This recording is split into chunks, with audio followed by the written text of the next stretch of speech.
ভাবলাম আজকে হলিডে, তাই একটু বের হই আমরা। তারপর আসলাম নিউ একটা রেস্টুরেন্টে, যেটা অনলি 1 মান্থ হলো। তারপর সবার আগেই খুঁজতেছি সবচেয়ে কম দামি কোন আইটেম, ওয়েটিং ফর খাউন। তারপর সে ঢং করতেছিল ছবি তোলার জন্য।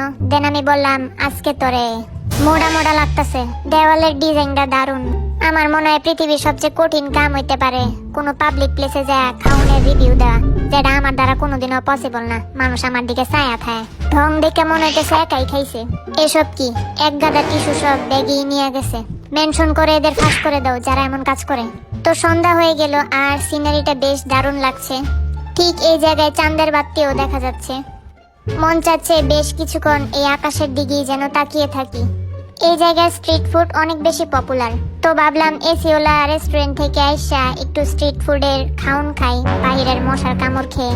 যাই বলো না কেন, স্ট্রিট ফুডের সাথে কোনো কিছুই কম্পেয়ার করা যাবে না। বিশেষ করে আমার এই জায়গার ফ্রেঞ্চ ফ্রাই গুলা বেশ দারুণ লাগে খেতে, কারণ এখানে চাট মশলাটা সেই লেভেলের। আর ফুচকার কথা তো বললামই না, এটা সবারই কম বেশি অনেক বেশি ফেভারিট একটা জিনিস। যারা যারা ফুচকা লাভার তারা ভিডিওটি দেখলে এখন একটা লাইক মারো।